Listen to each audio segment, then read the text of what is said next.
bouquets. How are we blooming today? It's your girl Enchantress, the Gypsy Lotus of Uniqueness, and I am back with another What the Hell? I guess it is again. So I want to talk about something I seen a while ago and even just kind of came up again in conversation a little bit.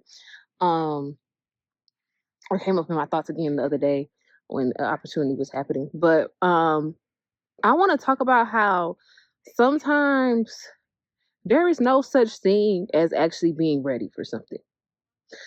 Um, sometimes, and I mean this in like every capacity. Sometimes there's no, oh, I'm ready for. I need to get myself ready to have that job. I need to get myself ready to be in that relationship. I need to get myself. I have to be ready for this opportunity, that opportunity, whatever. Right? I have to be ready to have this happen to me. No, sometimes that's not how life works. Sometimes God sends you these things while you're still in progress. Right? Because honestly, when would you actually know you're ready for something if you don't actually go after that thing?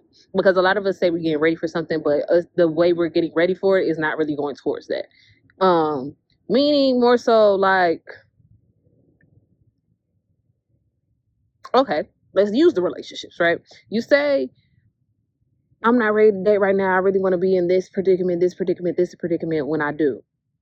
How would you ever know if you're really ready to date if you're not really putting yourself out there? Not even necessarily like putting yourself out there, but if you cut off every opportunity to have a connection, if you cut that off before it could even do anything. God might be trying to send you your person and you over here like, no, I ain't ready. You just gonna let your person go past you because you're not ready? Because you feel like you have to be God wouldn't have sent you that person if he didn't think he was ready for that. God wouldn't put you in these rooms and these positions if he didn't think you was ready. You over here thinking you might have a promotion fall on your lap. Oh, I wasn't ready for that. Then why did it fall on your lap? Why did you get it if you weren't ready for it? God is not gonna give you more than you can handle. I'm gonna use one of my friends for example. We just went a couple months ago, went and got her car. That day, she didn't think she was actually gonna leave buying a car. She just thought she was looking. And yeah, she had a moment where she was stressed out, like, now I got another bill, now this, that, But I said, God is not, and I kept telling her, God is not going to give you more than you can handle. If you weren't ready to have this new car, God wouldn't have made it that you get in this car today. It wouldn't have even been able to go through type situation. You feel me? So just because you feel like you're not ready and just because you might not know currently how you're going to handle that, trust is going to get handled. Trust is going to be fine because God is already putting you in position for that. So we cannot go around just constantly thinking like, oh, I have to be ready. You won't actually know you're ready until it's happening. You just won't. That's why even a part of manifesting is acting like you're already in that position. Acting like you already have that house, acting like you already have that partner, acting like whatever it is. You have to. Sometimes it is kind of fake it till you make it, but are you really faking it? If you actually make it, God will send you things and people when you're in progress. If they see fit for you to have this blessing, it's coming. If they don't see fit, okay, keep working, keep doing the things you tell yourself you're preparing for. Keep handling that. Keep preparing. But when you're ready, if something is meant to happen, it's going to happen. There's no way you can meet somebody and you know they have features that you like, but you keep telling yourself, "Oh no, no, no, I ain't ready, I ain't ready, I ain't ready." Why are you blocked? Like this person's clearly in front of you with all the stuff that you keep saying you're trying to get ready for, and try to be ready to handle that type of person, but they right there in your face right now. What you gonna do about it? You just gonna let them go on past because you think you're not ready? Please, y'all be out here missing blessings just because y'all telling y'all that's ego. And sometimes people explain ego as if it's this high almighty thing. And sometimes your ego could be the smallest thing out here. Stop leading with ego. Your ego could be shrinking you so much you're not even realizing it. Don't allow your ego to have you missing your blessings and opportunities like that. Stop telling yourself you have to be ready for X, Y, and Z. Stay ready so you don't have to get ready. That's another thing. Like you don't never know. Like you just never know what can happen. Like even bro, me teaching. I didn't ask to be no teacher. I literally grew up because my mom was a teacher saying I'm never gonna be a teacher.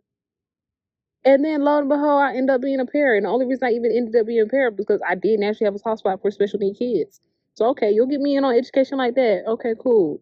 But then when I'm talking to the head cheer coach, she was like, "You got a whole degree. What are you like? You could be making more money." So of course, initially, I was taking in it for the money.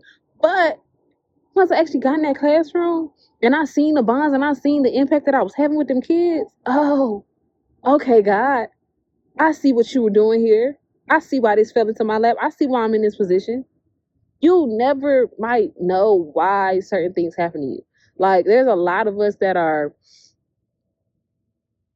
I'm just gonna call it what it is. Some of us have went to college and got degrees in different categories, and we're not even using those degrees in those categories. Not to say we'll never get back on that path. Not to say it was a waste of the degree, because trust me, I'm about to go get my master's again, and I'm getting back in line with that. But I'm still gonna be teaching in the meantime. I'm still going after the teaching, even while I'm in my master's. Even though my master's is lining me up for my next career, I'm still going after that because you just never know. Sometimes you needed that we call it side quest, but sometimes it's not a side quest. Sometimes it's a part of the road. It's part of the journey anyway. And we cannot keep living in a life where we're just saying like, I don't know why this is happening. If you actually sit down and pay attention, I guarantee you will see why you're in the position that you're in.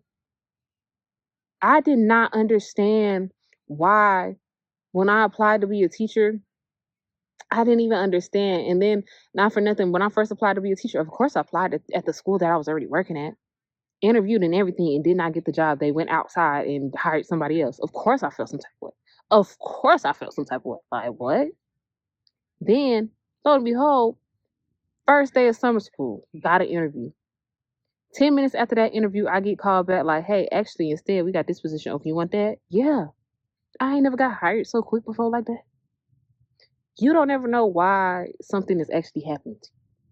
So to even say, "Oh, I gotta be ready," or "I gotta be ready," or "I'm not ready for this," it don't matter. God is not gonna give you a blessing if you weren't ready to handle it, regardless of what it is. And then the position was for a high school. I applied to middle school. I look like a high schooler. I know I was gonna get confused for a kid every day. I already confused in my regular life for how old are you? What are you? Da, da, da. That's why I already be looking at older men sometimes when they be hitting on me like, are you a pedo? Or are you actually hitting on me because you know I gotta be grown? Like either way, I still be creeped out because don't be looking like my daddy age trying to talk to me. Sorry. But I knew it was about to be a challenge. But then I also thought about my time in high school and how I had not even just my time in high school, my time in school in general. I always had a teacher that I could go to about anything. I used to have that sound bad. I used to have teacher friends, but I did. My mom's coworkers really all damn near adopted me. Even some of them didn't even directly work with her, but I was the reason a lot of my mom's coworkers and friends wanted kids. My fourth grade teacher literally almost named her daughter after me, but her and her husband did like some type of drawing thing basically that my name didn't get picked, but my name was literally in the basket that get picked. So I realized I have to be that person for them. When I got to that school, and literally in the first month, there was a tradition of students going around and giving their favorite teacher their football jersey from the football team. I got a jersey and it's only been a month of school. Now I don't even think it'd been a full month of school because I had my hair done for my birthday. So yeah, this had to be literally a couple weeks in the school, right before my birthday type situation. First game type situation. And I got a jersey. Oh, I'm the favorite already. Now, granted, probably was just a little bit of she a cute teacher, but it was also after that I really was the favorite teacher. Everybody was literally like, "Oh yeah, I should have. Oh man, I should have gave you my jersey. I should have. Yeah." Like I really am. Even last teacher appreciation week, I literally got notes like, "You make math so easy. You make math fun. You that's like I'm not even trying to get you to like math. That ain't my point." But understand that somebody got your back and somebody go push you to be better every single day. I'm not teaching you just math problems, I'm teaching you life. Because with every problem, there's a solution. Now, granted, in real math, no, it's not always a solution, but that's the way I'm moving. There's always a solution. I want you to know that no matter what problem happens in your life, there's a solution. And I did not understand why I was teaching high school until I got there. And I'm seeing when them kids started calling me mama, and I'm literally only 10 years, 9 years older than y'all. Oh, babe. Oh, babe. Okay, now I see. Now I understand. You never know why you're getting the blessings that you're getting. You never know why you're getting put into certain positions. You just don't. Even with the sudden stuff that was happening with my grandfather. I know I'm the reason I have to handle everything is because who else was gonna do it? Not even who else was gonna do it. Who gonna make sure it's handled in the way that I'm making sure it's handled? I'm the organized one. I know how to handle multiple things at one time because I can balance that thing out. That's why I am gonna get that challenge put on me. Because I am gonna be able to take care of him and still take care of myself. It's okay. Of course it's heavy, of course it's painful, of course it's like, dang, what's going on? Of course at first I'm questioning it. But don't never question nothing because everything has a purpose. You just never know why. Don't keep saying, oh, I gotta get ready for this, I gotta get ready for that. Oh, I don't wanna do this until da da da da. Stop saying that. That's the main one. Stop saying I don't wanna do this or I can't do this until. Fuck it until. Y'all know sometimes I get a little harsh in the wording, but fuck it until. If God put that opportunity right there in your face right now today, take it. If you have an opportunity to take a trip and you think you don't have the finances, take the damn trip. The money, I promise the money is gonna come back. You wouldn't get presented the opportunity to go on a trip if it was really gonna break your bank. Because trust me, especially the way I plan trips and stuff, we gonna plan them way in advance that it's gonna be okay. The shit's gonna stretch out. It ain't like you just jump in a whole dump at one time. Like the money is gonna come back. That time off, you need that time off. We a lot of us are so our generation is so fucked up because shit decided to get worse when we all became adults, and the economy decided to get bad when we all became adults. That a lot of us are stuck in fucking survival mode. We don't know how to do nothing but go to fucking work. When there's a whole life to still live, we too fucking young to be stuck in survival mode. We too fucking young to not be living our lives to the fucking fullest. We have to live. I'm spitting and everything. We have to live life. There is no such thing as, oh, I'm not ready. Fuck that. Fuck that. Stop thinking like that. Get out of that mindset. That's that survival mode. That's that ego trying to shrink your ass down, telling you you can't do something. Get the fuck on from that.